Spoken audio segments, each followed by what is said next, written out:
The Latino community in Trenton in general is it's a very vibrant community in general in New Jersey.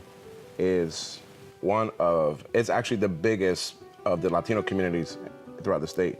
And about out of all Latinos, 30% of them are Puerto Rican. We've been in the city the longest.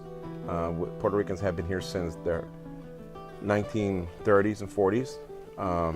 More stronger in the 50s and the 60s. So that's the very moment when Puerto Ricans are arriving in large numbers in Trenton.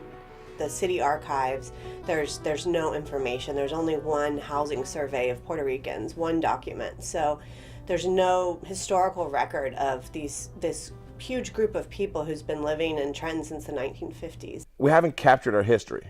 Our history has not been written in the city, and we're talking about decades long, of being involved in the city, developing the city, creating communities, and for our history not to be written, that affects identity.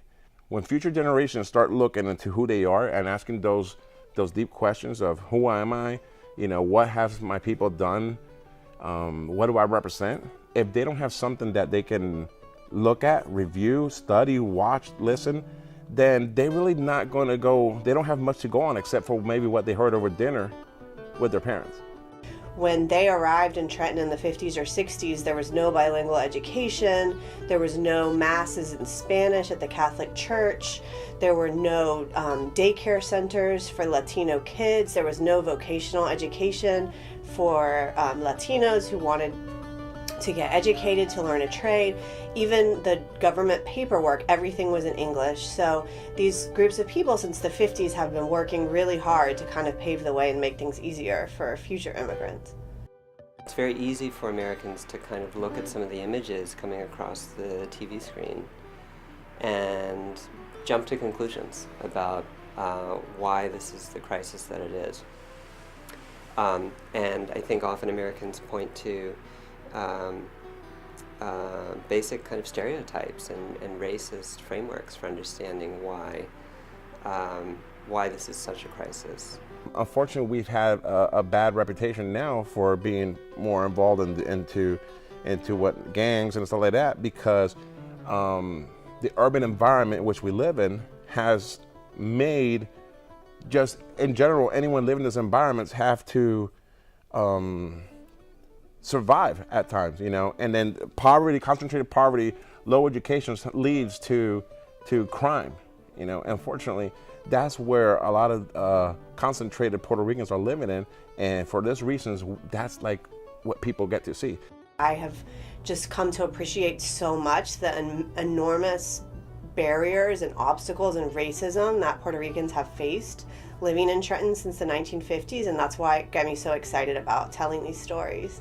Just seeing Maria hit the island in 2017 was really shocking to see the media coverage and how much ignorance there is in the United States in terms of understanding Puerto Rico's position within the U.S. FEMA and law enforcement and everybody did, working along with the governor in Puerto Rico, I think was tremendous. I think that Puerto Rico was an incredible unsung success. The majority of the American people have seen how neglectful he was towards the people of Puerto Rico.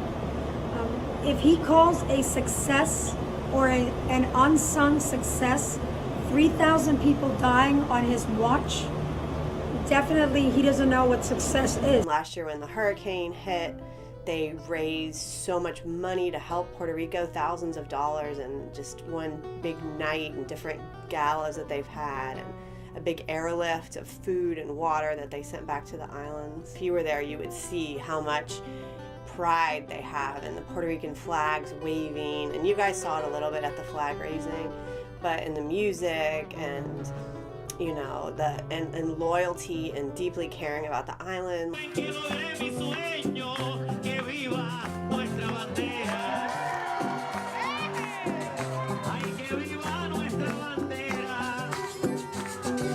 Things I started doing was bringing musical acts from Puerto Rico to Trenton and exposing them to the Puerto Rican community here, which that had a dual impact. That we're helping artists from the island to expose themselves outside of the island, but we're giving rebirth to some traditions that were, dormant in the city for a while.